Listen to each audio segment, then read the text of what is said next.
Okay. What you see in here is a design or solution triangle. So in any design process, simultaneously you can get two of these three parameters. What I mean is this you have the accuracy. For example, if you want to increase the accuracy and then make the solution very fast, I mean, if you make it accurate and fast, then it means that it will become expensive, so it won't be cheap anymore. And in other words, you need to use many supercomputers there to make your simulation very fast and very accurate, then it won't be cheap. If you want to make the solution or your design very fast, I mean, if it is very fast and if it is very cheap, then it won't become accurate enough. So and so on and so forth. The problem of optimization is to find a point in between. As you can see in here, you will find something in here so that your solution becomes a bit accurate, a bit cheap, and also a bit fast. So this is called engineering. The terms inside the brackets, you see the quality, cost, and time are often used for the design process. So keeping that in mind, let's move to the modeling of turbulence right now. We finished the DNS and LES, and we refer to both of them as simulation, meaning that the concept of both of them is to obtain accurate instantaneous flow distributions. And on the other hand, we have the eddy viscosity models that is completely different topic. We are not going to be dealing with instantaneous flow anymore. We are going to deal with the statistical averaged flows. So we call it Reynolds average Navier-Stokes equations or RANS equations. Therefore, we are talking about the mean flows, averaged flows. Remember, if there is some instantaneous velocity fluctuation, the statistical mean or a statistical average velocity and filtered velocity can be shown like what you see at the right. And when you solve RANS equation, your objective is to correctly find u bar at every grid point of your grid solution. So the concept is totally different and the models are totally different. We need to develop new types of models, which we hope that it will help us to accurately find u bar value.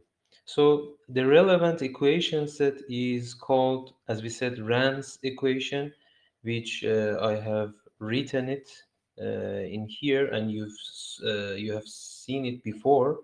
I'll just put the momentum equation in here, what you see. So we have written this before, and this is the statistically averaged form of the original instantaneous momentum equation.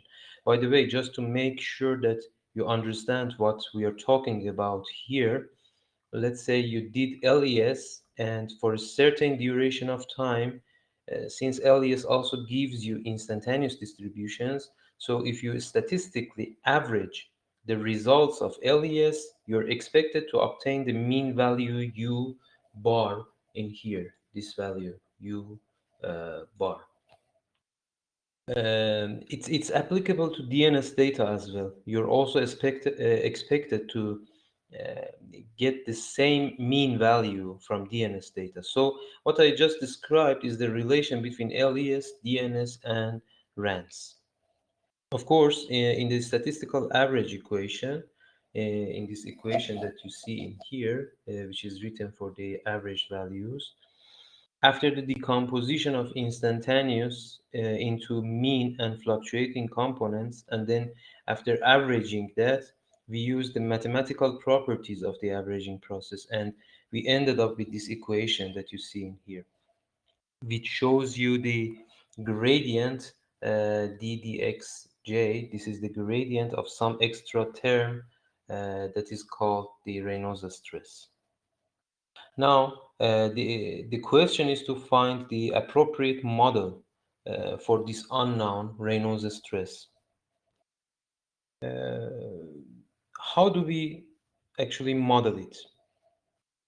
Since the result will give you the statistical average value directly, I mean, the result of this will give you the average of P and the average of U, right? So um, we call the effort that we do to develop equations for Reynolds stress as modeling. So we do not call it simulation since we do not obtain instantaneous realization. We will get the averaged flow field. So the question is, what is this Reynolds stress that you see in here? We call it as a stress, or sometimes we call it turbulent stress. It's a second order tensor. Mathematically, we know its properties, but we don't know physically what is this. The only thing that we know is that it does have the unit of stress. And therefore, people started to do lots of measurements in different types of flows and how these stress values are distributed and so on. And then they started to develop mathematical equations, hoping that they reflect the physical behavior of the stresses in the governing equations. For and for incompressible flows, there are 1 plus 3, meaning continuity plus 3 momentum equals to 4 equations. And how many unknowns do we have?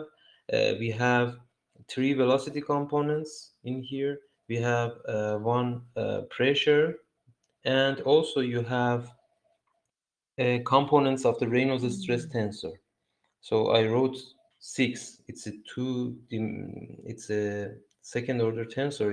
It has 9 components, but you know that it is a symmetrical tensor, so we only have 6 unknown components there.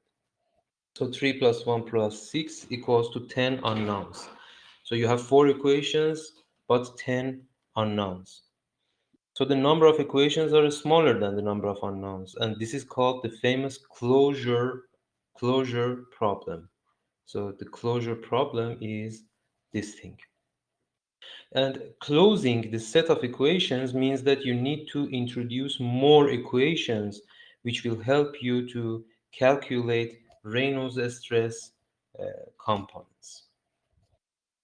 Just to remind you, the tensor properties for the Reynolds stress tensor, you have the symmetry property, and you can get the half of the trace of the Reynolds stress, and it will be your turbulent kinetic energy. And also, you remember that you wrote the Reynolds stress as a summation of anisotropic part and isotropic part. So the anisotropic part, which is Aij, is nothing but u prime I u prime j bar minus 2/3 of k delta ij. So since your Reynolds stress is a second order tensor, it can be rotated into its principal axis direction. So if you find its eigenvalues and eigenvectors, if you rotate it to the eigenvector coordinate system, there will be no off-diagonal components in the rotated stress tensor. Only components will be diagonal components, which are the eigenvalues. Also, we said that you can write any second order tensor, uh, and you can decompose it into isotropic and deviatoric parts, as you have seen it in the very beginning of the semester. And we can keep writing down all the mathematical properties, but the question is, how do we start modeling Reynolds stress? Because at the end of the day, I need a set of equations to calculate the numerical value of Reynolds stress components so that I can replace it in the numerical integration process. So the first idea came from Buzinesk back in 1877. And it is the Buzinesk assumption or turbulent viscosity hypothesis.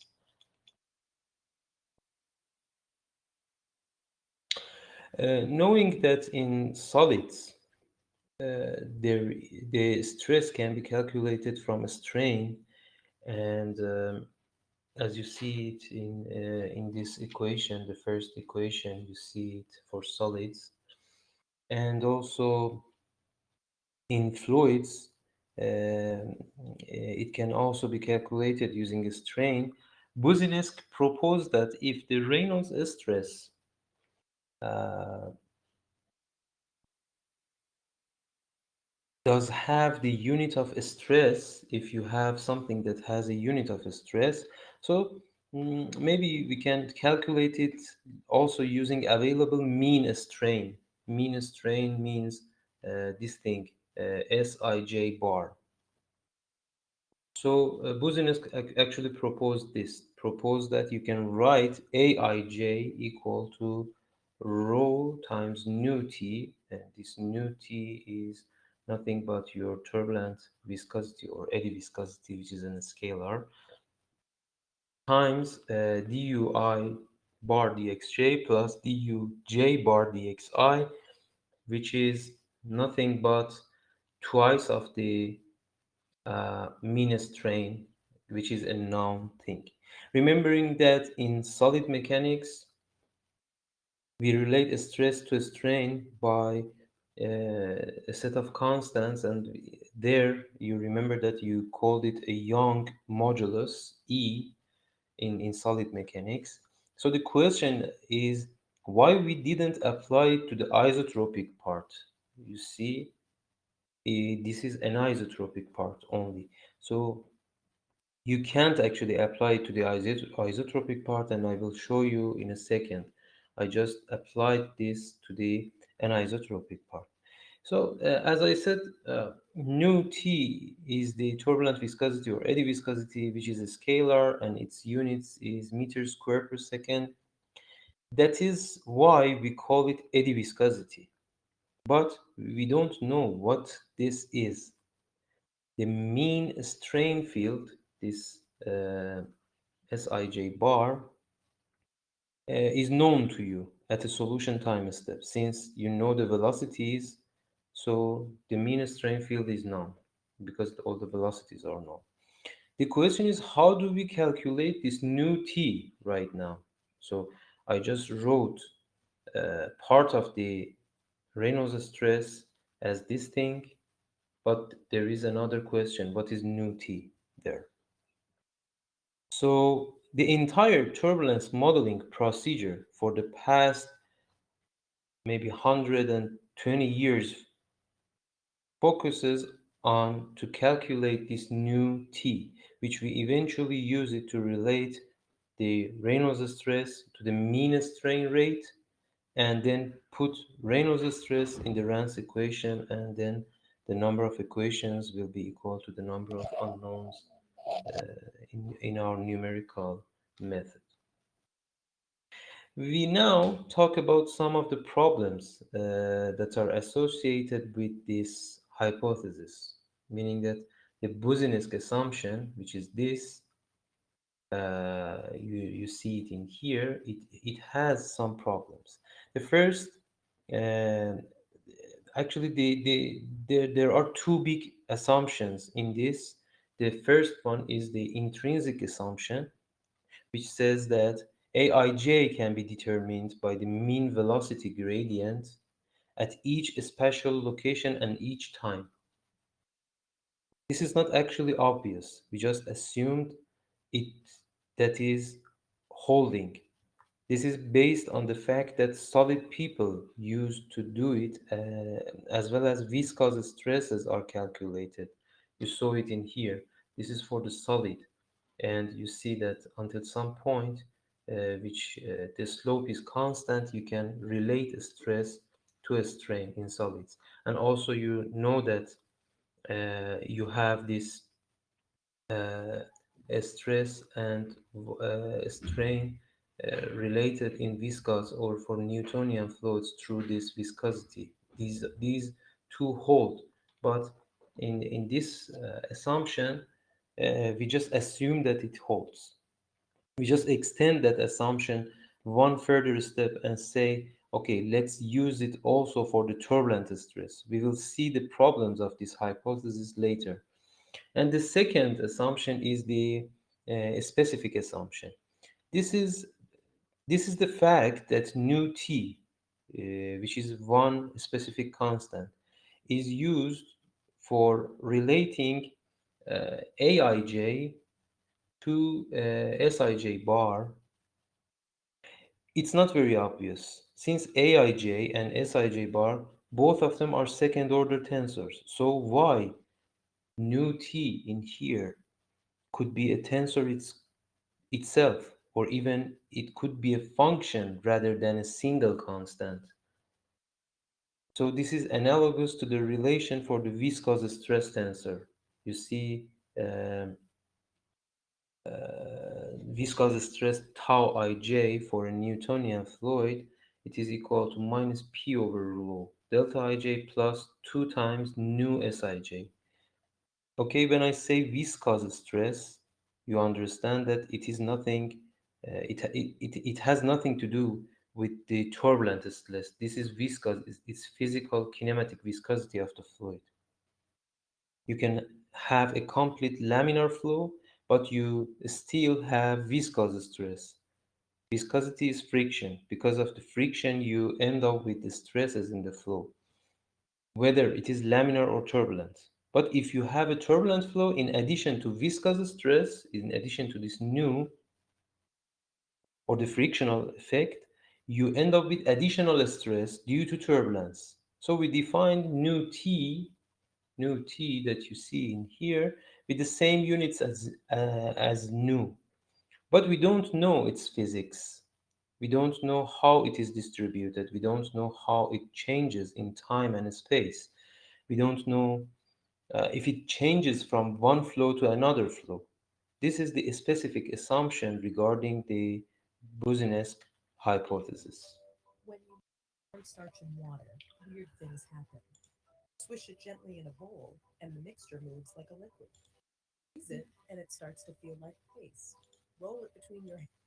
Okay, before this video, let me uh, remind you some of these things.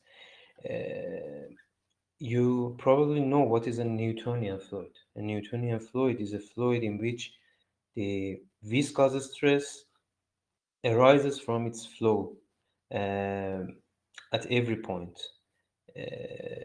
And this viscous stress is linearly correlated to the local strain rate, the rate of change of its deformation over time. So uh, there there is a Newtonian fluid in here, so tau is equal to mu times du dy, and you see it's linear. The slope is actually your mu in here. So the examples of the Newtonian fluids are water and air, and physically you can measure the linearity between the stress and strain. For non-Newtonian fluids, this proportionality is not linear. You can see some nonlinears, for example, pseudoplastic or shear thinning and shear thickening. Non-Newtonian fluids are divided to this shear thinning and shear thickening. Shear thinning is the non-Newtonian behavior of the fluid that which its viscosity decreases under shear strain, and it is sometimes considered synonymous for pseudoplastic behavior like ketchup, paint, and blood. And a common example of shear thickening fluid is a mixture of cornstarch and water. And this video is about that. You have probably seen examples of this on TV or internet where people can actually run over this kind of solution and yet they will sink if they stand still. So let's watch this video together And this video is exactly about these uh, When you mix cornstarch and water, weird things happen. Swish it gently in a bowl, and the mixture moves like a liquid. Squeeze it, and it starts to feel like paste. Roll it between your hands, and it solidifies into a rubbery ball until you try to hold that ball in the palm of your hand, and it loses its structure and dribbles away. To many who have played with this material, perhaps as children, its strange behavior is nothing new. But understanding exactly how, why, and when this material will act a certain way has always been rather unpredictable. But now, a team of MIT engineers have developed a mathematical model that can accurately predict this material's behavior under various conditions. A single particle of cornstarch is about 1 to 10 microns wide and about 100 times smaller than a grain of sand. It turns out that particles at such a small scale experience effects that larger particles do not. Because cornstarch particles are so small, they can be influenced by temperature and by electric charges that build up between them, which causes them to slightly repel against each other. So, as long as you move slowly, the grains will repel and slide past each other like a fluid. But if you do anything too fast, you'll overcome that repulsion. The particles will touch, there will be friction, and it will act as a solid. The researchers incorporated equations into their model to describe the effects of particle repulsion and the speed at which the material is deformed to predict whether it would behave as a solid or a liquid under various scenarios. The researchers say the new model can be used to explore how various ultrafine particle solutions, such as cornstarch and water, behave when put to use, as for instance, fillings for potholes or bulletproof vests.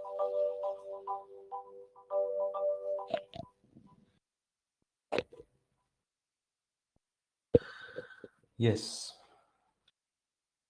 Okay. Um, as a side note, we showed in Aij equals to rho times nu t, showed in here, that Boussinesq assumption relates the anisotropic part of the Reynolds stress to the mean strain, to the mean strain. You could have asked, why are we doing this? Why don't we relate directly the Reynolds stress tensor to the mean strain rate? So, in other words, instead of writing this, why we wrote this thing in here? The reason is that if you want to obtain the diagonal components of Reynolds stress tensor, the diagonal components, in fact, um, the diagonal components are ui prime, ui prime, right? Ui prime bar. Then you will end up with what? If you write it, you will end up with minus nu t times 2 times dui prime dxi. And okay, what is this thing in here? This is continuity for incompressible flow. So it means that it is equal to 0. So it is not realistic since there will be no normal stresses. That's why we just able to write the Boussinesq assumption for the anisotropic part, not for the whole part of the Reynolds stress tensor. Now I will talk about uh, four uh, major problems arising from the eddy viscosity assumption. After people have done experiments and did a posteriori tests, you remember what is a priori and a posteriori test, they saw if the assumption would really work or not. For example, in a pipe flow or in different kinds of shear flows. The first one is for the fully developed turbulent channel flow, a flow between two walls and it is fully developed. The mean velocity profile looks more or less something like this, what you see in here. So in the fully developed channel flow, we have a very wide flat section. This is a very wide flat section in the middle, and then it has a very sharp gradients near the wall. And if it was laminar, you remember that it was more parabolic like. Since the momentum of the fluid gets very well mixed in turbulent flow, in here, the momentum equalizes the momentum distribution inside the pipe. That's why we have a flat distribution over here. You have a very wide flat distribution. After the flow is fully developed, the mean velocity profile won't change anymore, meaning that if you keep going to downstream, or in x1 direction, downstream direction, you will always get the same velocity profile. And in this case, the mean velocity is not is only a function of x2. So in x1 direction, it won't change. So u bar is a function of x2 direction. Fully developed flow indicates that all gradients along x1 coordinate will be zero. So all the gradients along x1 will be zero because it is fully developed. Nothing is changing along x1. And this flow can be generated actually in the fluid mechanics laboratory. In reality, inside the pipelines, the flow will be fully developed as well. Once you generate this experimentally, then you can measure it and measure the turbulence stress values as well and see if the turbulence stress can accurately be captured by the Boussinesq hypothesis or not. At the center line of the channel, we know that du bar dx2 is equal to 0. So if the gradient is 0 at the center line, u bar is not changing, let's say, along x2, it is fully flat. So if the gradient is 0 and we use it to calculate the Reynolds stress, then the Reynolds stress is 0. For example, u1 bar, u2, u1 prime, u2 prime bar, this component, which is very critical for mixing, it will be equal to minus nu times this and this. We already know that, okay, at center line, it is fully developed, so this will be 0. At center line, this will be 0, so everything will be 0. So it means that um, uh, there is no Reynolds stress component u1 prime, u2 prime at center line. People created the experimental setup in different laboratories, and actually they measured u1 prime, u2 prime bar, and they saw that it is not 0. So this is a problem.